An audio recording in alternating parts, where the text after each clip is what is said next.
Hi everyone and welcome to Almost Cancelled. I'm Peter and this is Connor. Hey guys. We're going to talk about Supergirl Season 1 Episode 19. It's called Myriad. It's the first part of the two-part season finale. And full spoilers for the episode as always on this show. Connor, did you like this first part of the two-part final? I did. I did too. If I have one major complaint, it's that because I knew it was part one of a two-parter, I had this weird unsatisfied feeling in the back of my stomach the entire time going, this is just going to be... It should have been aired double, back to back. yeah, this isn't going to end. It's ending next week, so It's very, very reminiscent of the one before the mid-season. yes. At least this one's not as bad though, because this is just a week gap as opposed to the whole Christmas break. I enjoyed it though. It had a great energy. It had a great final feel where the stakes are bigger. You know, the entire world's at stake. Yeah. And it puts Supergirl in this unique situation where she can't use winning Jimmy to help. Yeah, she has no support team for the first time. Yeah. So that's pretty cool. I kind of wish Indigo wasn't back because she looks shit. But She does a bit. I feel she was a bit better in this one than in her episode. she had more of a character, but the weird thing is that the way they play the character, she doesn't feel like she's artificial intelligence. Nah, she doesn't, not at all. But I suppose true artificial intelligence would have a personality of its own and not feel like a robot. So I'm not even saying she should feel like a robot. She just feels that she's playing your typical evil seductress. yeah, but maybe that's what her personality is. It's artificial, but it could still be that personality. Fine, you will argue with anything I say. Just I mean, no, I'm just thinking. You've seen the movie Her. Yes. It's kind of a similar sort of thing. I suppose. Alright, fine. I will say this though, at least the stretching effect was better because in this episode it was more T-1000 and less Mr. Fantastic, and it looked a bit better. It did. It looked nice and stabby. Because it was basically a blade, so it looked better, and it made more sense that it would look like liquid metal than, stretchiness. Yes, So definitely. so fair play to that. That was improved from the past episode she was in. I have to say I was a little bit. This isn't a serious complaint. I'm a little bit disappointed that it turned out that Kat had earrings that protected her. Because I loved the idea that when she walked in, She's she just wasn't not affected. human enough. She's just not human enough. I loved that idea so much. I did too. That I was a little I knew disappointed. where it was going. As soon as she walked into the office and it didn't show Kat, I was like, she's not affected. And I couldn't wait to see how. And then I was a little bit disappointed. You're right, but Yeah. Another thing I was expecting from Kat in this episode, see when she was out in the balcony and talking to Supergirl and inspiring her, which we'll talk about that as a whole in a second, but I legitimately thought she was going to call her Kara at one point and I did reveal too. that she knew who she was. yeah. To the point where I'm actually kind of flabbergasted that she doesn't know. Maybe she does, and she's just got this respect. Yeah, maybe. Because she tells her that we were talking about it now, I suppose. But she tells her that story about how she has that relationship with Kira, as she puts it now, Yeah, it's curious. and it kind of feels like That was kind of like why I wanted her to call her Kara. I liked the idea that the first time she got her name right was when she was standing there with Supergirl. yeah, I know what you mean. It would have been a nice moment. But I guess they're saving it. If she does know, they're saving it. Yeah. I really like that scene though, and not to just go back to Batman v Superman and shit on it, but that entire scene was why this show gets Superman and Supergirl and the idea of that S and hope, It's just And- too perfect. and why that movie doesn't. Is Kat's the one saying that means hope. Let's use hope. It's like go back to the first episode where Kat was this heartless bitch, and then look at her now and how she's grown from this, inspired from being like this symbol of hope that like she says in this big speech, and it's like that is what that super family is. But let's just look at Supergirl's decision in this episode. She hates the fact that she has to consider this option where there's going to be civilian casualties, and even that she has to kill Kryptonians, but the fact that there's going to be 8% of the city is going to be killed by this. Can I just say, Kat, some fucking quick maths there. Yeah, that was pretty good. Although it's more impressive to you because you're terrible at maths. I mean, it's true, but she was like 4 million, 8%. That's like what, 300,000, like straight off. Like, how do you do that? No one does that. No one knows that. Yeah, because the writer had a calculator, and Yeah, you just it's like take 3 seconds to think about it. Go, 300,000. Don't just go, all right, that's 300,000. Actually, I can see how she did it though, when you think about it. Because you just work at 10%, which is really easy, and then just take off. Yeah, but I still feel like if they just added in like 2 seconds of her just going, like, thinking about it for like a second even. It was just because it was straight into the line with no pause. There's Are you hearing no. this, Supergirl writers? The most impressive superpower on this show for Connor is quick math skills from Cat Grant.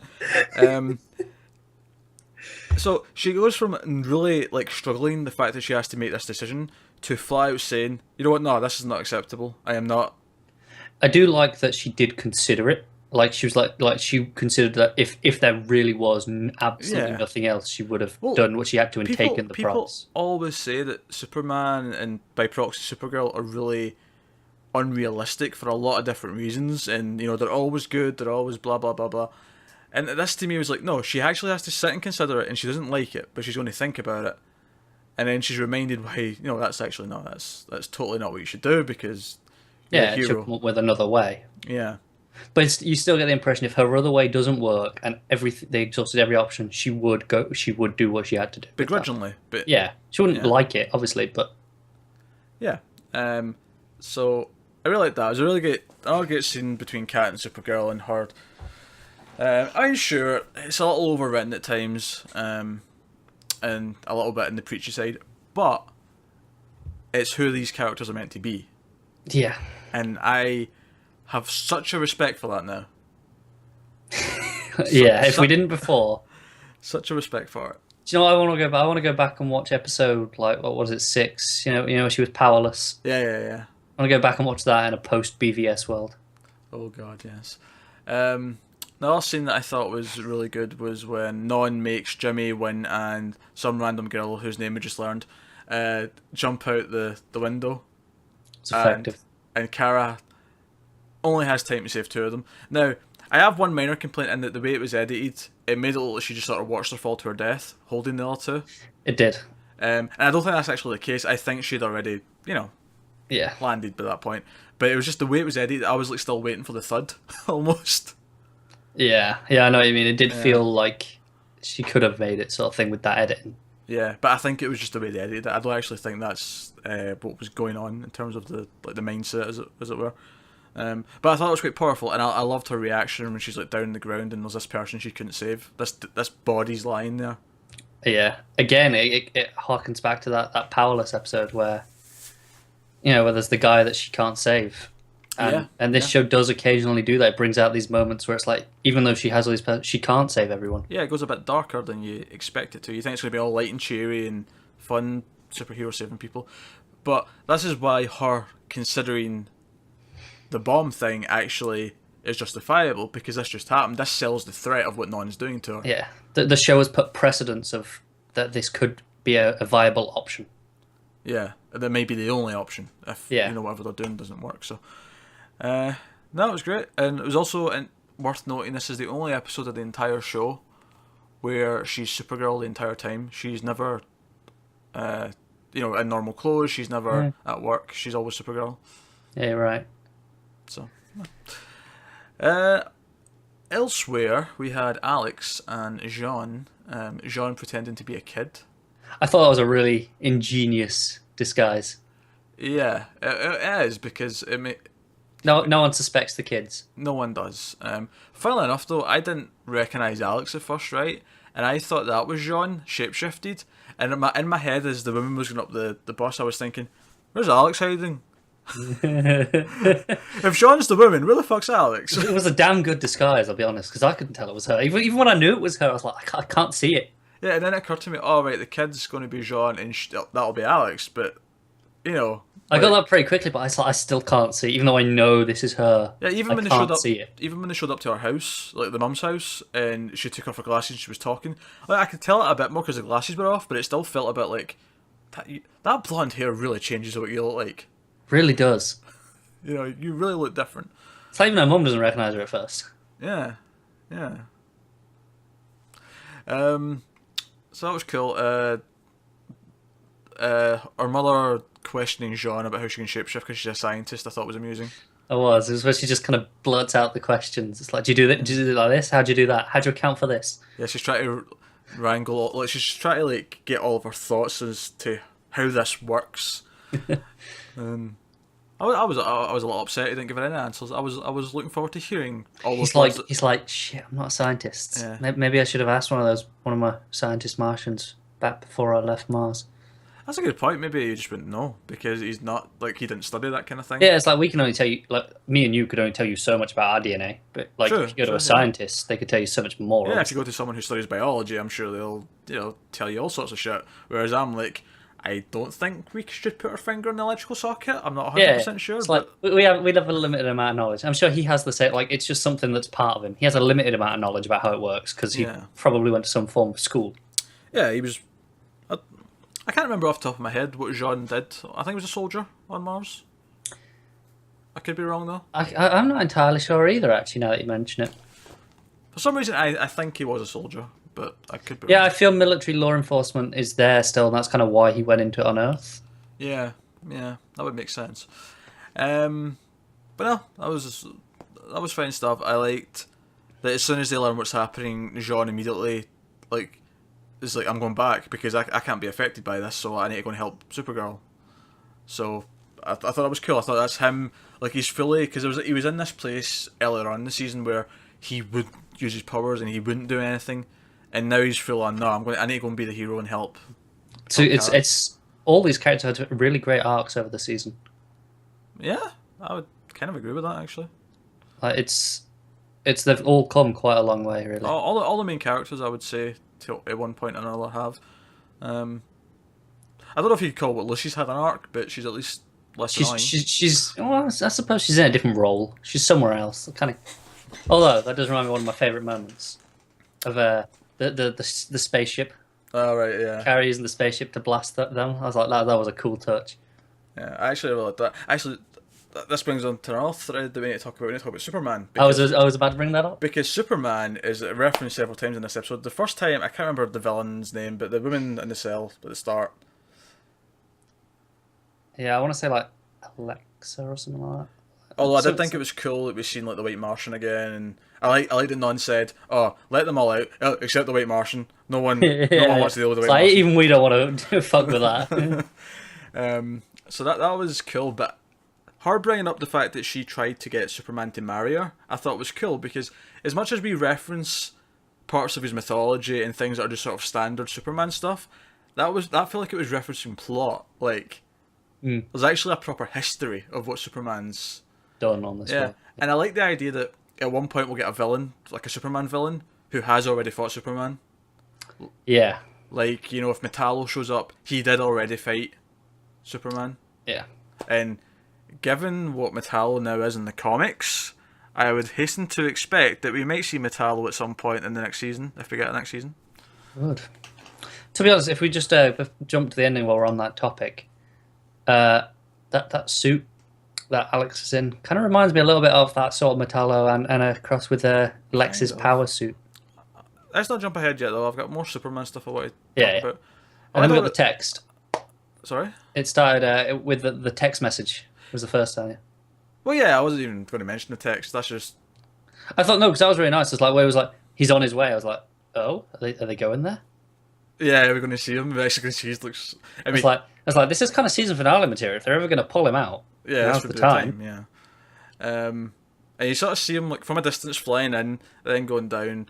But I thought it was interesting. They did like they've brought him in, but they're still hiding him. Yeah, because it actually had the line where Kara says, he's coming in," and Kat goes, "He is." I was like, "He is? Like really? Like they're actually doing that?" Yeah, no, I knew they weren't going to do it. I felt like there was going to be a kink in this plan here. Yeah, that's why I was so shocked. I was like, "What?" So that's cool. But I did like though that as soon as this shit went down and it seemed disused, that Kara, we got to see the fortress again. She went to the fortress. We got to see the robot again. Was it Cal-X? Is that Cal-X, the name of the name of the robot? I like the robot. I want to see more of that robot. I want more Cal-X. So that was all cool. So I really enjoyed this as a first half of the season. I thought the visual effects on Superman, when he flies in and then drops down, looked really good. Yeah, it felt like Superman. The effects for the most part look pretty good. Like Supergirl flying around look good. Yeah. Jean typically looks as good as he can on a TV budget. Yeah. What did you think about the idea of Superman being affected because it was nature versus nurture and I actually kind of like that idea.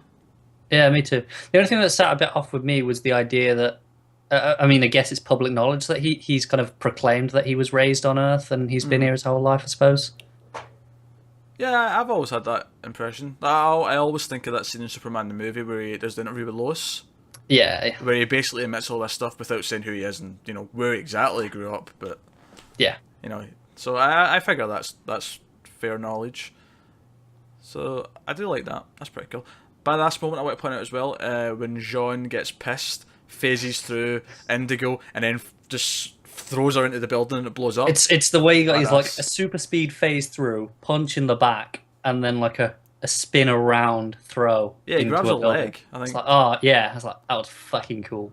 Yeah, that was a pretty cool moment. So badass. I'm sure he's going to have a big heroic comeback in the next episode when he wakes up. Yeah, I have I'm no doubt. sure he will. And of course, it ends with they've got control of Alex's mind, and as you said, they've dressed her in this Kryptonian or Kryptonite suit.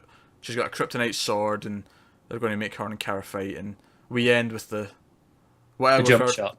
The jump shot. I was going to call it the Civil War shot because that was the last Civil War trailer, ended like that, with the two teams flying towards each other.